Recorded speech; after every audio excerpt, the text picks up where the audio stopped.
Quick রেন্টালের আড়ালে রাষ্ট্রের হাজার হাজার কোটি টাকা হাতিয়ে নিয়েছে দেশের একটি চক্র। ক্যাপাসিটি চার্জের নামেই হাতিয়ে নিয়েছে ২৯,০০০ কোটি টাকা।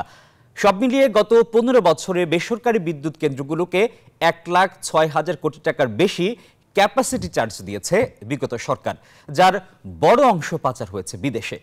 বিশেষজ্ঞরা বলছেন, দেশের টাকা লুটপাট করতেই বিনা টেন্ডারে পছন্দের প্রতিষ্ঠানকে বিদ্যুৎ কেন্দ্র দিয়ে ব্যবসা করার সুযোগ করে দিয়েছিল আওয়ামী সরকার। এসব বিদ্যুৎ কেন্দ্রের মেয়াদ আর না বাড়ানোর পরামর্শ বিশ্লেষকদের। রিয়াদ সুমনের রিপোর্টে বিস্তারিত। জরুরি ভিত্তিতে বিদ্যুতের ঘাটতি মেটাতে রেন্টাল, কুইক রেন্টাল বা ভাড়া ভিত্তিক বিদ্যুৎ কেন্দ্র চালু করে বিগত আওয়ামী লীগ সরকার। ২০১০ সালে বিনা টেন্ডারে দায়মুক্তি আইন করে এসব বিদ্যুৎ কেন্দ্রের লাইসেন্স দেওয়া হয়।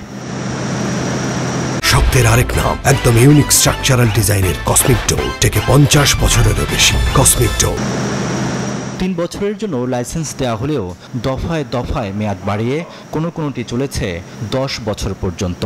এর মধ্যে এখনও চালু আছে কয়েকটি ভাড়া ভিত্তিক বিদ্যুৎ কেন্দ্র। এসব বিদ্যুৎ কেন্দ্রের উৎপাদন খরচ বেশি, পাশাপাশি ক্যাপাসিটি চার্জও নির্ধারণ করা হয় অতি উচ্চ হারে। এইসব পাওয়ার প্ল্যান্টের আমরা ব্যবহার করেছি ৩০ ভাগ, কিন্তু আমরা ১০০ ভাগ পুরা ক্যাপাসিটি চার্জ দিয়েছি, তাহলে ৭০ ভাগ এটা একেবারে অপচয় আমরা ধরতে পারি। তথ্য বলছে, গত ১৫ বছরে বেসরকারি বিদ্যুৎ কেন্দ্রগুলোকে ১,০৬,০০০ কোটি টাকার বেশি ক্যাপাসিটি চার্জ দেওয়া হয়েছে। এর মধ্যে ৩২টি রেন্টাল বিদ্যুৎ কেন্দ্রকে ক্যাপাসিটি চার্জ বাবদ দেওয়া হয়েছে ২৯,০০০ কোটি টাকা। সবচেয়ে বেশি ক্যাপাসিটি চার্জ নিয়েছে অ্যাগ্রিকো ইন্টারন্যাশনাল, কেফিসিএল, সামিট সহ 10টি প্রতিষ্ঠান।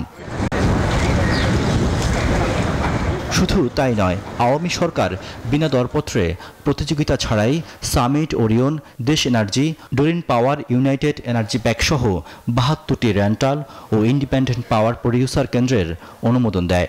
যাকে খুশি তাকে বিনিয়োগ করার সুযোগ দেওয়া হয়েছে এবং তারা যত খুশি তত বিনিয়োগ করেছে, যত খুশি তত ব্যয় দেখিয়েছে এবং বেশি বেশি মুনাফা করেছে। যারা দায়ী ওদেরকেও একটা কোনো না কোনো একটা পানিশমেন্ট দিতে হবে, সেটা আমি জানি না কিভাবে। তাদের স্থানীয় বাড়িঘর, সয় সম্পত্তি যা কিছু আছে ব্যাংক ট্যাঙ্ক ফ্রিজ করে ফেলা হয়েছে, তাদের বিরুদ্ধে হুলিয়া জারি করে দেওয়া হয়েছে, রেড অ্যালার্ট দিয়ে দেওয়া হয়েছে ইন্টারপোলে।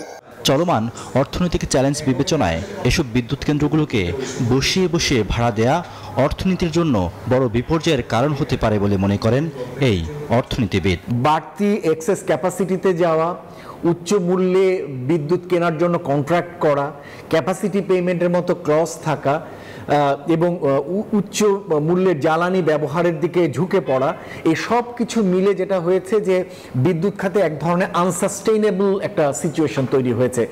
এদিকে নতুন করে রেন্টাল, কুইক রেন্টাল চুক্তি নবায়ন না করার ঘোষণা দিয়েছে অন্তর্বর্তী সরকারের জ্বালানি বিভাগ। রিয়াদ সুমন, নিউজ 24, ঢাকা।